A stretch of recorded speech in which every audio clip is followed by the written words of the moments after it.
All right, and we're recording.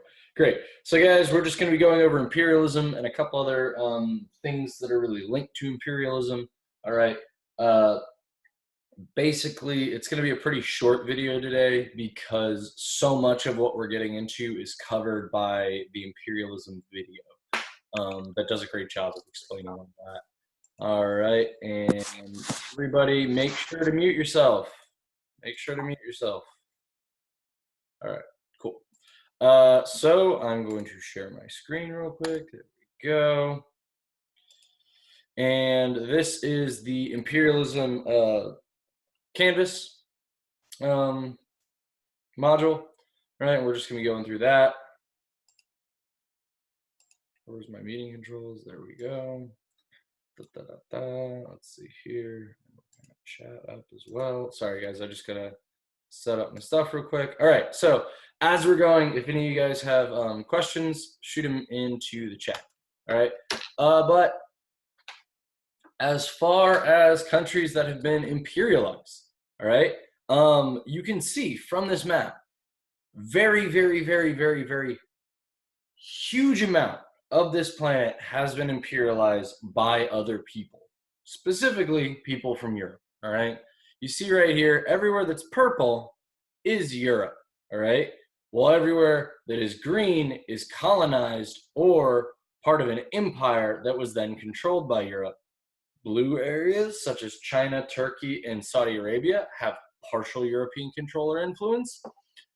Yellow areas have a European sphere of influence, all right? Basically meaning they dip their toe in the idea of trying to colonize these places before finding out they were very difficult to colonize. Because, guys, you look at Iran right here, large population, very mountainous, very difficult to take over. Afghanistan right here, large population. Well, not large population, but larger than a lot of areas around it. Very mountainous, very hard to take over. Mongolia, very small population, very deserted, not a lot of people in a large area of land, very hard to take over. Nepal up here, very mountainous, very hard to take over. All right. And then there are the orange areas, never colonized by Europe. Big thing with that, right? You got Japan. Basically, Japan quarantined themselves from the rest of the world influence for about 200 years. All right, we go all the way down here, and this is Thailand. And Thailand just, for whatever reason, never got taken over. They had a strong monarchy at the time of colonization, I believe, and that's the main reason that they weren't taken over by an imperialist power. And then Korea, same thing, but also very mountainous, very hard to take over. I believe Thailand also, like once you get off the coast, pretty mountainous, pretty hard to take over. All right. So we'll be going through this. If you guys have any questions, shoot them in the chat, right? I don't know why I can't see my chat bar. Okay, there we go. So basically, if we want to watch this first video, it's pretty great. This gets into let's pause this.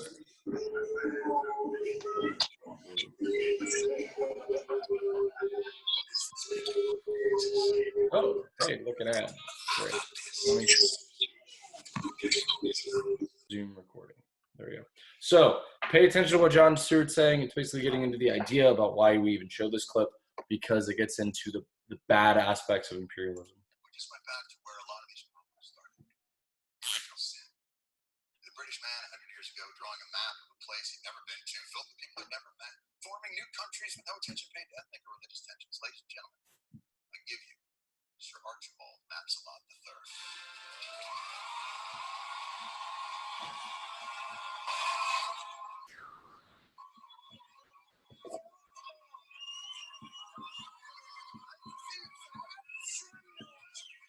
Absolute pleasure to be here, John.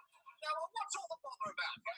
It's actually about the Middle East, Sergeant. Oh, ghastly place, never been there, don't want to. Now, India, there is a land worth subjugating, I'll tell you. Oh, I understand. I will tell you. And Archibald, it's just, the borders that you drew back after World War I, well, they've proven to be a little unstable and somewhat controversial. Really? No problem. We'll just draw them again.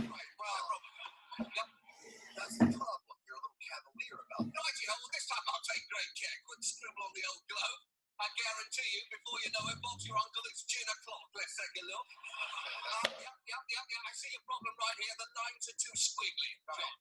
As my father once told me, when borders get squiggly, people get squiggly. What you want is a nice straight line, John. A nice straight line, straight as you can, like that. Lovely.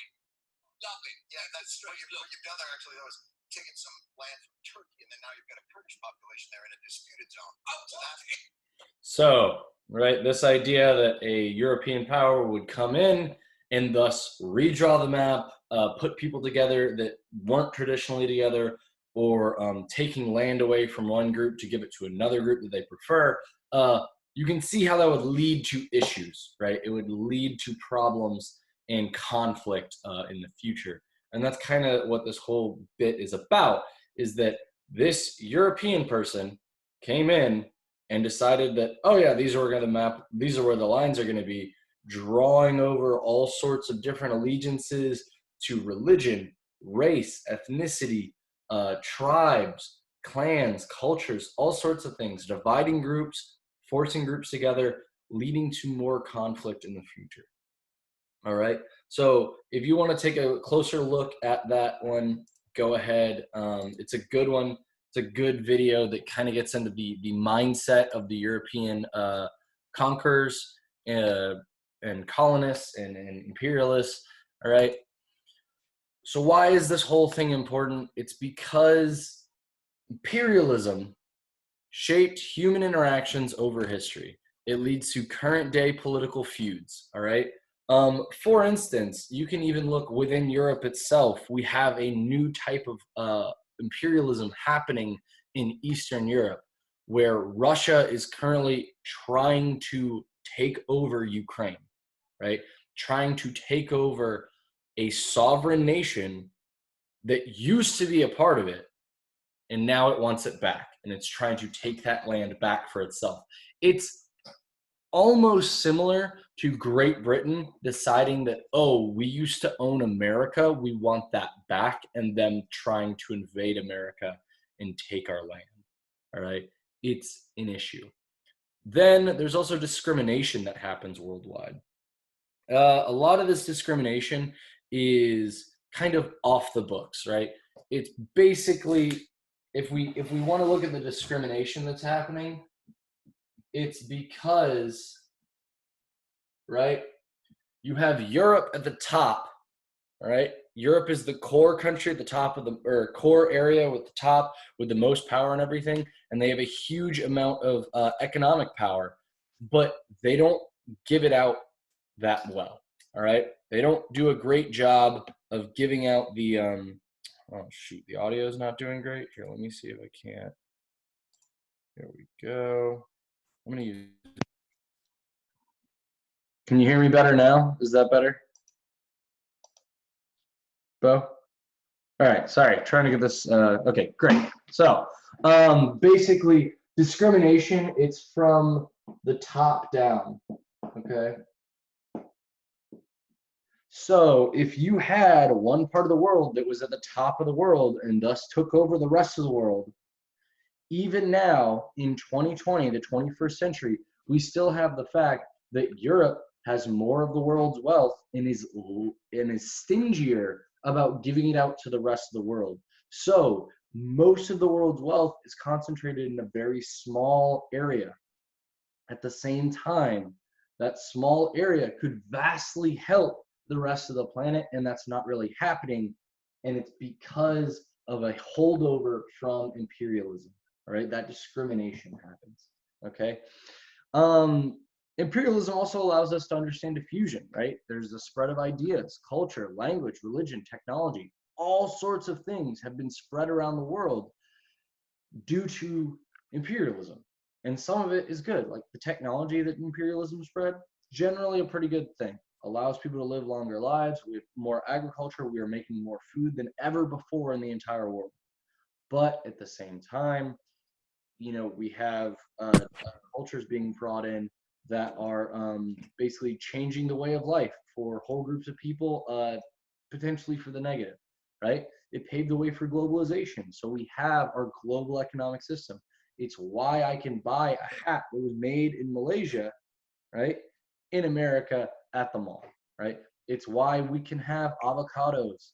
All right. It's why we can have you know, mangoes and all these things and bananas that are grown overseas and all that. It's all of those little aspects of your everyday life that you don't even think about, but are an important part of the uh, global world we live in today. All right. It also brought about that industrialization, that technology, but then it also caused a lot of exploitation because to get a high level of technology, you need a lot of material goods, you need a lot of certain things. So there was a lot of exploitation that happened because of imperialism. Basically, that core area, Europe, right? They took over huge amount of the earth, began basically taking the wealth and labor and work of everyone around the planet and funneling all of the benefits of it towards the core area of Europe, right? And America's definitely in there, right? America's the largest economy in the world now. It's the most powerful country in the world now. We benefited from our own imperialism after we had thrown off the yoke of colonialism, after we had become completely separate from Europe and had our independence, right? But at the same time, we then immediately did what the Europeans did, okay? So imperialism is incredibly important to understanding politics around the world today. All right, and that's why we start this unit with it. All right, so we're not going to watch the imperialism crash course video. It's really great. You can watch it on your own. You guys also should have plenty of notes and things on imperialism. I just wanted to kind of give you a nice little brief introductory thing. All right, basically, we take imperialism and we can connect it to so many other things, right? Imperialism, it is easy to connect. That's not how you spell that term, right? It's really easy. I'm gonna move up. I'm gonna erase this now. You can connect imperialism to all aspects of this course, right? If we put imperialism in the center, right, you can connect it to agriculture because imperialism led to plantations and slavery around the world to benefit an agricultural system that was based on capitalism. You have imperialism that's tied to development around the world, to where countries that were colonized, where European people went and lived long term, countries like America, Canada, South Africa, Australia, New Zealand, those countries have a higher level of development because the imperialism that was done on them was less exploitative. Still exploitative. They were still being exploited by those core European countries, but it was colonization, right? It was long term. They were investing in those places long term. It wasn't pure imperialism. Where pure imperialism happened, the development is usually way less because Europe, after a while, figured out, oh, if we build them up, they eventually want freedom. If we keep them below us, we don't lead to any development. We basically hamstring them, right? We trip them up on their progression through the development, and we're basically taking all the wealth, all the things they need to develop. We trip them up along that path. It changes development. Development can be higher or lower due to imperialism. All right. You can connect it to culture. If we didn't have imperialism, if we didn't have colonization, we wouldn't have Mexican culture as we know it today. We wouldn't have it. We wouldn't have Brazilian culture as we know it today. We wouldn't have Australian culture. We wouldn't have all of these places around the world that have their distinct cultures and combinations of other cultures and past cultures today because imperialism didn't happen. You also don't have globalization without imperialism. You don't have that global network and connections. All right. You don't have any of that without imperialism driving Europeans to go out into the greater world to try and take it over. All right. Could globalization have happened without imperialism? Could globalization have happened where everyone came and was working together to try and get things from other places around the world, where countries were on even footing and nobody was above another or pushed below another? yeah, potentially we kind of had that even in the Roman era, because Rome and China um, actively traded with each other, and they didn't try to actively take over each other or anything like that. Instead, we have modern globalization, which is all based on capitalism, which is all about extracting wealth from less developed countries and bringing that wealth to more developed countries, all right, or wealth and labor, all right. And then we also have the fact that imperialism directly plays into this own unit with politics, because imperialism, this old thing that happened a couple hundred years, for a couple hundred years, all right, it set up the current political system we have and all of the conflicts and issues that have come out of that political system. If we didn't have imperialism, we wouldn't have the current political system. We might have other different problems, but we wouldn't have had World War I. We wouldn't have had World War II. We wouldn't have massive regional wars. We wouldn't have the Middle East embroiled in war consistently. We wouldn't have a lot of the issues we have in the 20th and 21st century. All right. So, real quick, one thing I want to go over real fast on today's Zoom review is also just going over this right here. All right. This is today's first assignment. All right. And the whole thing is basically you have four, or you should have 4 people in your discussion group. Okay. Or 3, depending on which group you got in. All right. But then you go through and basically you make a connection between imperialism and a real world example dealing with populations or cultures around the world. So you could talk about a population that wouldn't be where it is today if it hadn't been for imperialism. You can talk about how there wouldn't be a culture, a specific culture in the world today, if imperialism hadn't led to a blending of other cultures, things like that. All right. You can talk about one we talked about in class before. You can talk about one that you just read about on the internet, something like that. That would be very interesting. All right. Basically, you're going to write a paragraph, meaning at least 4 sentences to explain how you connect imperialism to your idea. All right.